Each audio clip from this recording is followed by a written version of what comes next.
When they talk about Sweden and mention what they think of ABBA's music, they think of Volvo's cars, and they think of IKEA furniture.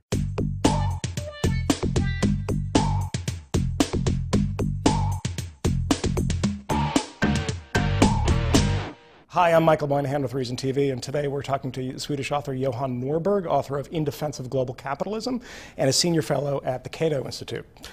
Johan, we want to talk about Sweden today, and let's just begin with the misperceptions about Sweden.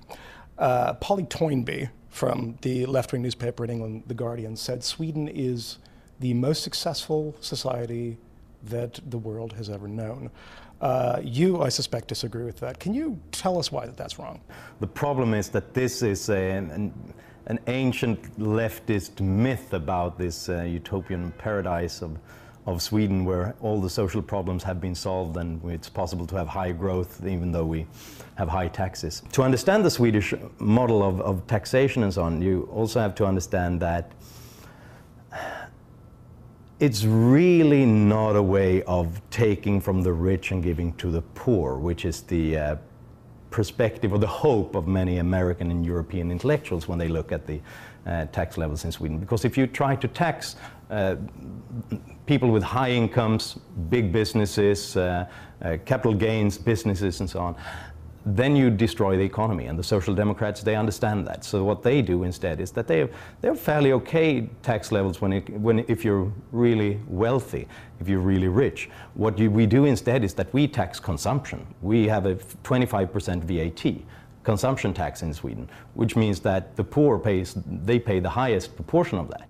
What they always fail to realize is that we created wealth when Sweden was a free trade, free market society. What has happened since is that Sweden has become a mixed economy where with some free markets and some government intrusion, you can easily see that the free market parts, they're successful. But at the same time, we could see things like Sweden being one of the healthiest populations on the planet, had the highest sick leave statistics in Europe, because it paid off not to be there, and for lack of social control and no specific controls of that. Well, if you can get 80% of your wage when you stay at home, then you probably do that. And voters rejected that, because after a while, I mean, there's a tipping point somewhere. After a while, you begin to see that, look, everybody else is sort of using these benefits and not contributing to society. If that continues, I'm a loser if I work. So this has to stop somewhere, and that's why the Social Democrats were thrown out of office. Let's talk about market reforms in Sweden. Explain for us, some of these sort of more market liberal or libertarian advances that Sweden has made over the past 15 years or 20 years. Well, yeah, to be fair, Sweden is one of the European countries that have liberalized the most, I would say, in the last 20 or so years, and especially if you compare it to the European continent. One of the reasons was that we had a very problematic, destructive economic crisis in the early 1990s, because the old policies really failed and education didn't pay off, businesses weren't doing quite well. So we had a center-right government. They began to really liberalize product markets.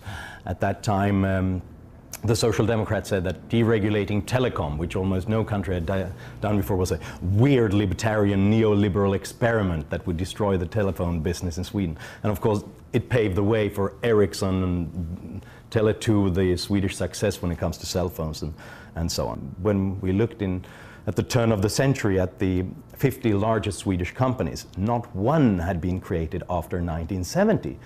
I mean, these are the old companies that were produced during Sweden's laissez-faire period, when Sweden was the most open to businesses, and then they've been kept in place.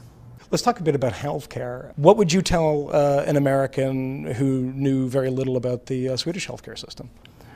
Well, first of all, I would really look at the broader picture.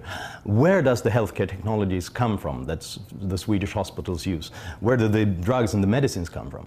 Well, all of it is really invented, implemented in the American competitive healthcare system. So in effect, what we're doing is that we're free riding on the entrepreneurship that goes on in the competition that goes on in the American healthcare system. So whatever you do, and whatever the consequences for Americans, I'm not the one to really have a strong opinion on that. Please, please, please don't introduce any sort of single payer or government-mandated healthcare system here, because in that case it would be disastrous for all the rest of us who parasite upon the invention that goes on here. You have to somehow ration healthcare. The demand is unlimited, the resources are limited. So either you have to ration it with prices and making sure that people pay for it themselves and think about what they want to have covered, or you ration it with waiting lines. I mean, if you have a condition in Sweden, it could be serious conditions. We have stories about that in the media all the time. People have a brain tumor and get the response that, yeah, just wait in line until we have the machinery and the doctors ready for you. Thanks for joining us, Johan. For Reason TV, I'm Michael Moynihan.